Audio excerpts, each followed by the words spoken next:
E não podemos esquecer que a ordem é a base da caridade. Ou seja, não tem sentimentalismo.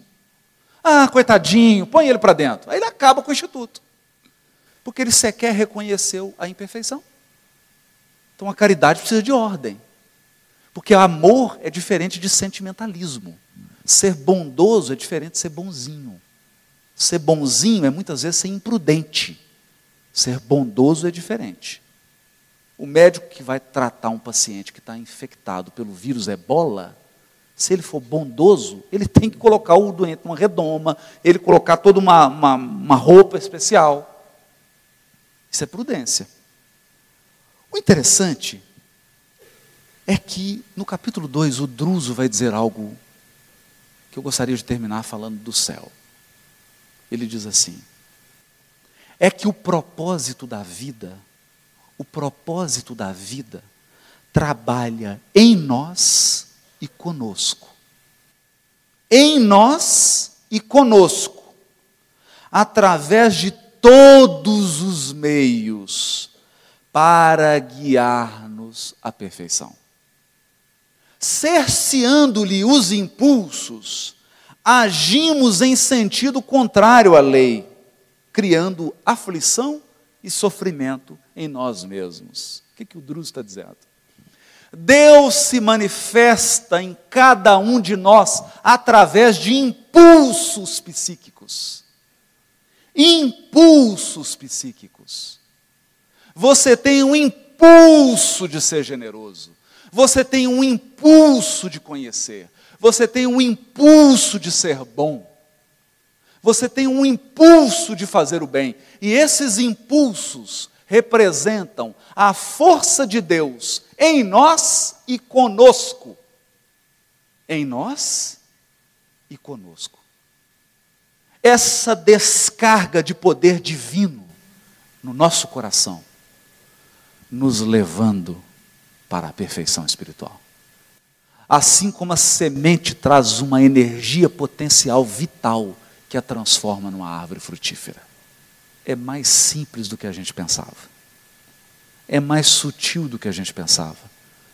Mas é profundamente mais eficaz. Toda vez que nós cerceamos esses impulsos de aperfeiçoamento espiritual, nós estamos agindo em contrariedade à lei. Ou seja, estamos estabelecendo um falso movimento, dando as costas para Deus. Só que Deus não está lá em cima, Deus não está do lado, nem do lado esquerdo, nem embaixo, nem atrás, porque não existe lado. Se você sair da terra, não existe em cima. Isso não existe. Isso é referência cognitiva para quem tem corpo. A gente fala para a direita, e o dia que você for um espírito que não tem mais corpo humano, você não tem braço mais, então não, nem esquerda, nem em cima. Deus está dentro. Em suma, a lei de causa e efeito é imperioso não lidar que todos os valores da vida, desde as mais remotas constelações, a mais mínima partícula subatômica, pertencem a Deus, cujos inabordáveis desígnios podem alterar e renovar, anular ou reconstruir tudo o que está feito. E assim, diz Emmanuel, o determinismo divino se constitui de uma só lei, que é a lei do amor para a comunidade universal.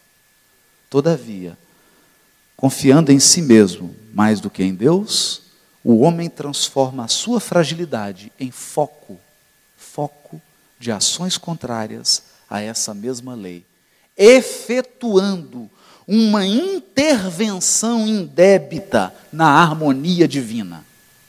Eis o mal.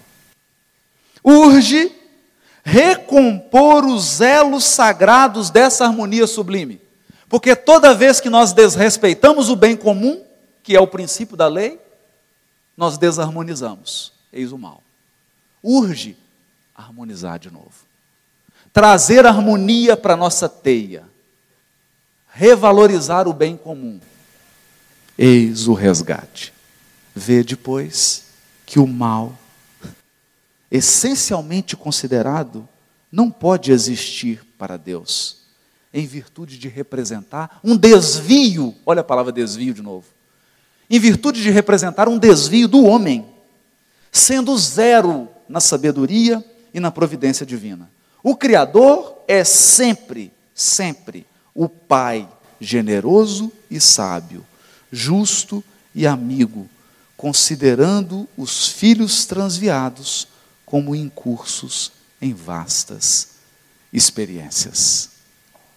E por fim, Druso afirma, no capítulo 1 também do livro Ação e Reação, todos os lugares infernais surgem, vivem e desaparecem com a aprovação do Senhor, que tolera semelhantes criações das almas humanas como um pai que suporta as chagas adquiridas pelos seus filhos e que se vale delas para ajudá-los a valorizar a saúde.